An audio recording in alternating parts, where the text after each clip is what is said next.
ကလေးဘဝတုန်းကပျော်စရာတွေတိတ်ပေါ်တယ်။မုတ်တစ်ခုခုစားလိုက်ရတာပြေးလွှားပြီးစွန့်နေရတာဂိမ်းတစ်ခုရတာအယိုးရှင်းဆုံးအနေနဲ့တကြားလုံးလေးကတော့စိတ်ပျော်စေပါတယ်။ဒါပေမဲ့အသက်အရွယ်တစ်ခုရလာတော့အဲ့လိုပျော်ရွှင်မှုတွေပျောက်သွားသလိုပဲစိတ်လှုပ်ရှားတာနဲ့ပျော်တယ်ဆိုတာကိုလူတွေရောနေတတ်ပါတယ်။စိတ်လှုပ်ရှားတယ်ဆိုတာအတွေ့အကြုံတစ်ခုခုအတွက်ကြိုပြီးတွေးပျော်နေမိတာမျိုးပါဖုန်းတစ်လုံးခရီးတို့တစ်ခုအတွက်ရင်ခုန်မိသလိုပေါ့ခံစားချက်ကတက်မြန်ချမြန်နေအသစ်တွေမရှိတော့ရင်မပျော်နိုင်တော့ဘူးပျော်ရွှင်မှုဆိုတာကတော့တိတ်တိတ်ဆိတ်ဆိတ်လေးအေးချမ်းနေတာမျိုးစိတ်အတွင်းပိုင်းကနေလာတယ်ရေရှည်တည်တယ်ဘသူကြောင့်ဘာကြောင့်လဲမှမပြတ်စီနိုင်ဘူးချစ်ရသူနဲ့ပျော်နေရတာကိုတကယ်ချစ်တက်လာတဲ့အခြေအနေမျိုးတွေမှာကြုံရတဲ့ခံစားချက်မျိုး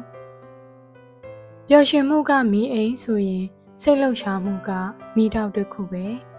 မီးတောက်ကခဏတာအတွက်ပို့ပြီးတောက်ပနိုင်ပေမဲ့မီးအိမ်ကပဲအမြဲတမ်းလင်းထိန်နေနိုင်မယ်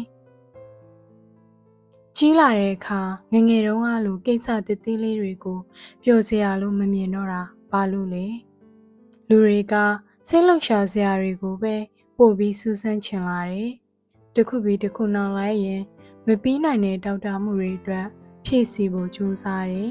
။တာဝန်ယူမှုတာဝန်ခံမှုတွေဟာလည်းအသက်အရွယ်ကြီးလာတာနဲ့ဘဝရဲ့အရေးကြီးတဲ့စိတ်ပိုင်းတွေဖြစ်လာတယ်။ဒီတော့ပျော်စရာရှားလာတယ်လို့ထင်ကြရတယ်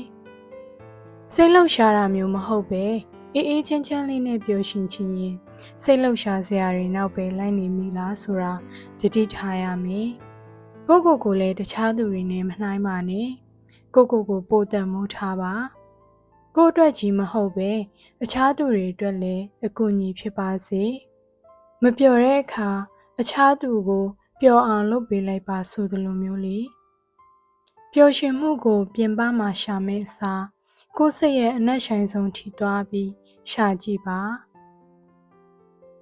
စစ်မှန်တဲ့ပျော်ရွှင်မှုကိုတွေ့ရှိခံစားနိုင်ပါစေ။